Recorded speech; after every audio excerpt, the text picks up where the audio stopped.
Brilliant. Okay, dokie, guys. Hi. Yes, this is Andy, and of course, at the end of another busy week at work. But I've had come through in the post before from Amazon a couple of bit of archive books that I actually got finished up at the back end of last year. And one thing led to another. And I'd got them set up on Amazon and never actually ordered any. So they've arrived today, both of them. And I thought I'll just show them to you and talk a little bit today at the end of another day. Now, the first one is a split book called The Long Night Goodbye, Europa IV. This is with my friend Nick Ambrister.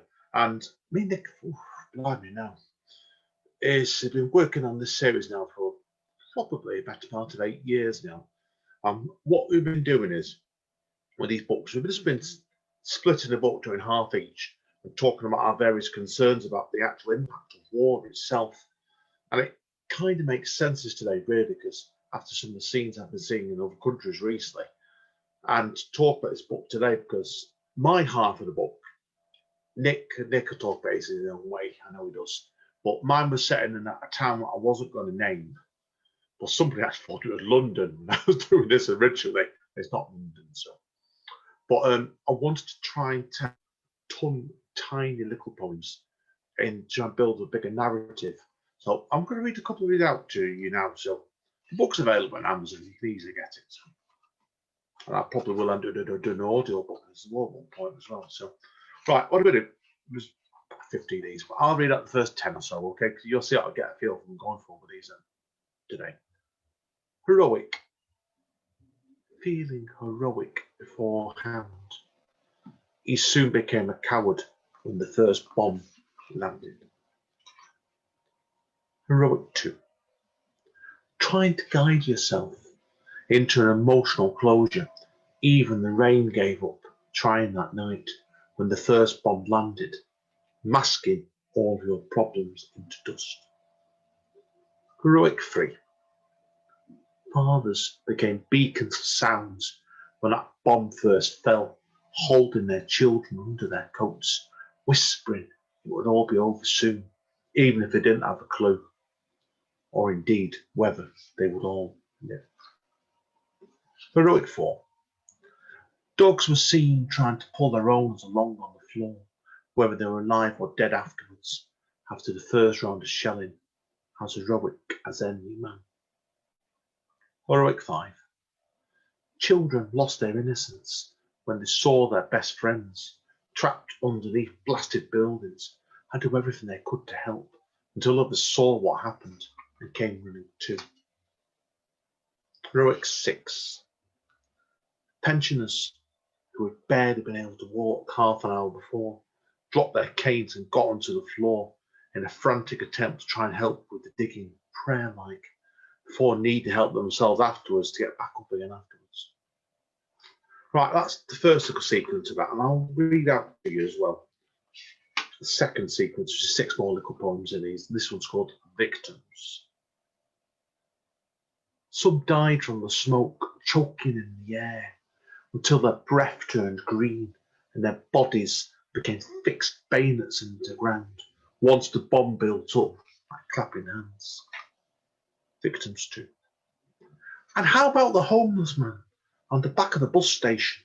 Nobody thought of him until after the bombing finished and his body was charred like a burnt burger. Victims 3. Some were found on the street corner, hands covering their faces when the building came down on them, knowing in that matter they should have listened to the siren and not dismissed it as another false alarm. Victims 4. Doors were hanging off their hinges just after the first blast, with blood on the handle like somebody had hit it there. Victims 5.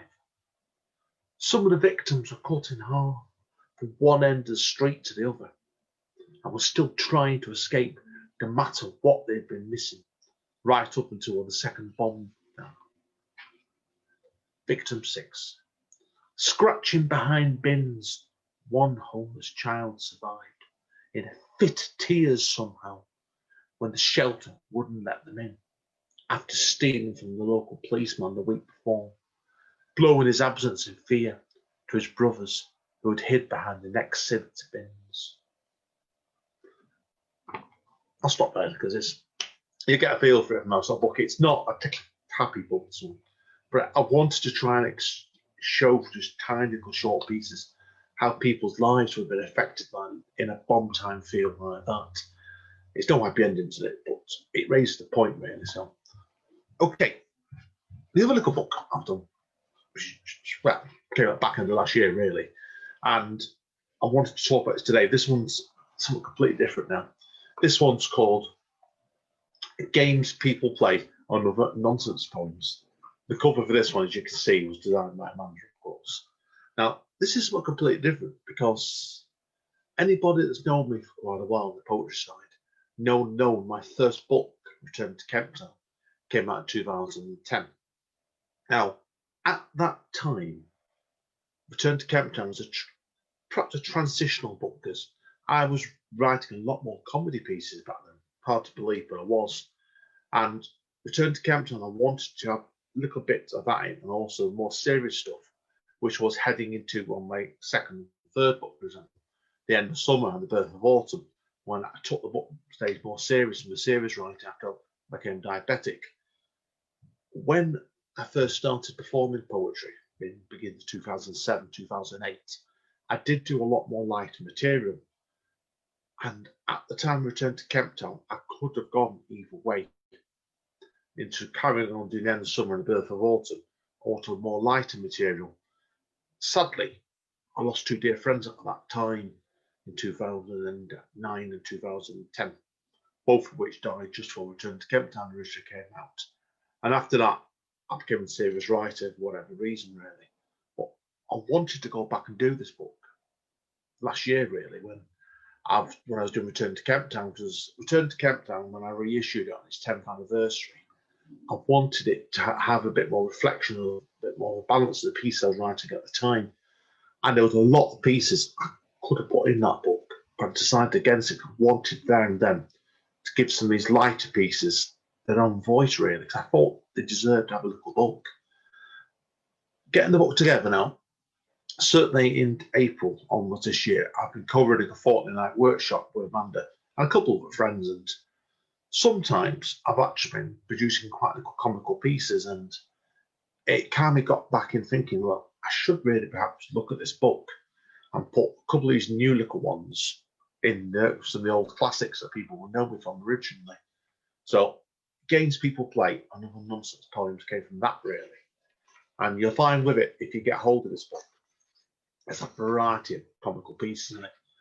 Dating back, and the oldest ones are, there's a couple in university actually. When I was at uni at Bolton Uni from 1998 to 2001. And then I've got some from the original workshop I went to, which is Hoff Writers or 24 Art People from 2006 to 2008. There's a couple when I set up my first workshop with Amanda Speakman and the late Gary Morris, 24-hour Art People.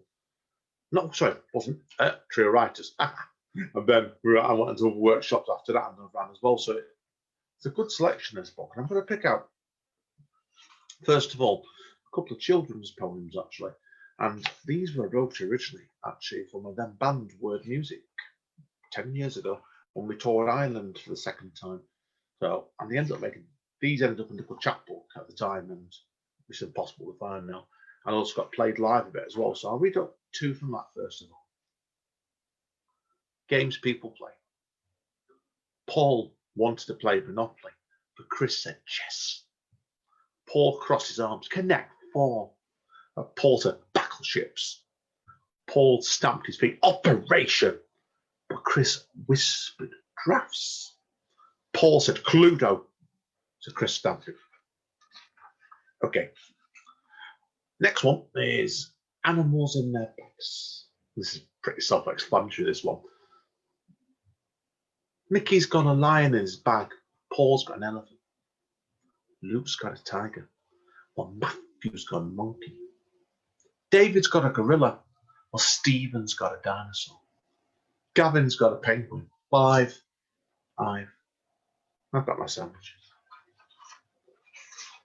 Okay, straight on.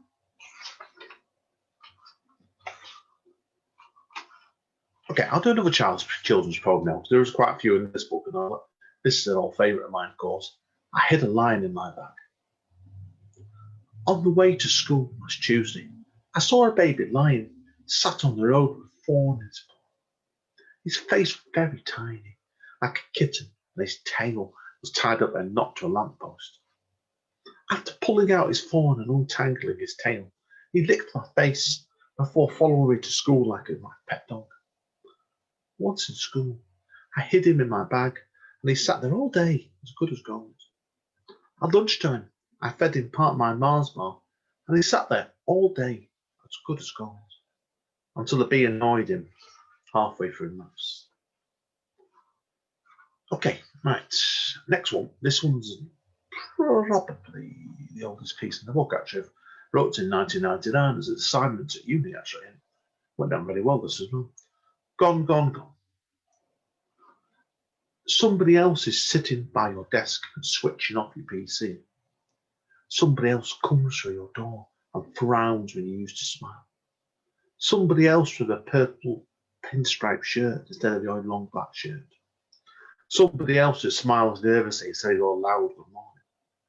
Somebody who drinks coffee instead of lemon tea. And somebody who treats work like a hotel and never remembers to switch off their PC. Okay, right, straight on this. Okay, this next one became a regular actually for my band, actually. Word music at the time, and this is a bit of a really Mickey take out of a friend of mine actually at the time. This is called Send in the Clouds. The calls were ridiculous that day in work. And when I walked out into the slush, I had a devil job not falling off my back like a clown. I'd arranged to meet Tony in that chippy on Oldham Street, which I knew he liked, but which was so comically run, it always made me think it was run by clowns. The food was delicious, as I bit slowly into a lot of chips, which I washed down a Diet Coke. I could hear Judy Collins sing Send in the Clowns. Tony was talking about his plans for the new year, where he'd buy an old club and relaunch it as a poetry and music club. But all I could think about was the clowns. He told me the magician introduced on stage with fireballs and heartbreaking singer-songwriters who could really make you cry. All I could think about was the clowns. The clowns who would come running on stage with terrible, terrible jokes that make you groan, who also laugh with a minimum of fuss. The clowns who would steal the night from all the drama and high tricks over the rest of the show, like a serial killer with too many fancy blades. All I could think about was the clowns. As Tony finished with his great plan, he looked out of breath. Literally had me thinking, he has some amazing ideas. And I said, well, what about the clowns? I don't like clowns. Okay.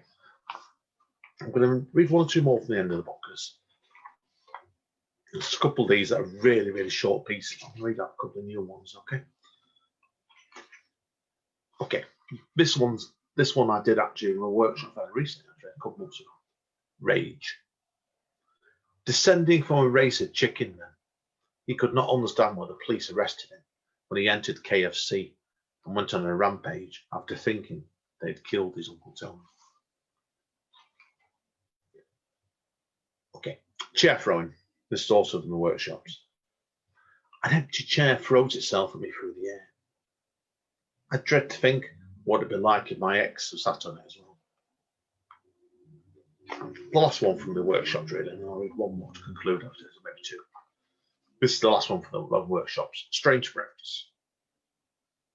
Beans on toast with layers of chocolate sauce, beetroot, mustard, brown sauce, vinegar, and dashings of salt and pepper. And you thought my breakfast was strange. Okay. Yes, okay. I'll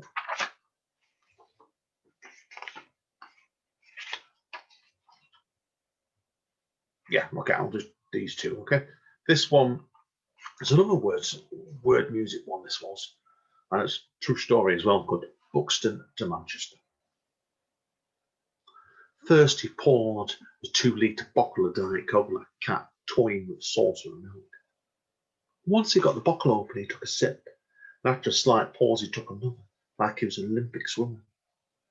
He closed his eyes after the sixth sip, and then in rapid succession took the seventh and eighth. With such speed, I thought he was going to throw it all up. Big Mac tried telling him after he sipped it for the 10th time he didn't have to drink it, and suggested he just pour it down the drain. Pete didn't listen, just carried on pouring it down his throat. By the time he got to the end of the bottle, his face had turned green, and he threw his last mouthful straight back up. Big Mac said again, when he finished blushing slightly, "You really didn't have to do that." And but to which Pete, looking as green as the bottle, responded, "Just go and get the bottle filled with water when your bloody engine blows up." Big Mac came back out 2 minutes later with a large jug of water from the pub instead. It took us an extra hour to get back home because of Pete's stomach. Right, okay, I'm going to do now, just to conclude really. Yeah, I'll do this one. This is another new one actually from the workshop. To conclude really, there's lots in this book, about 50 odd pieces. You're going to find some quite longer pieces, which is too long to do today, an extract from a play as well, so I'll do this little one for this one. Haunted Kilts. There's dirt in the corner you can't see, water that runs between the floorboards, mice who run across the attic, and a haunted kilt which hides in your cupboard, claiming to lead the way to Narnia if you wear it to the pub down the road.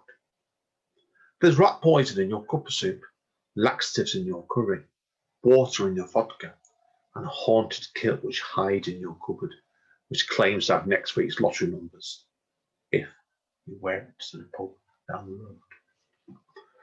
Right, guys and girls, that's me done for today, okay? I hope you like this impromptu little reading. That said, there's 2 little books that'll come out. That should have come out back in the last year, and I wanted to share them with you today. So take care, stay safe. As Don Carlos says, stay old.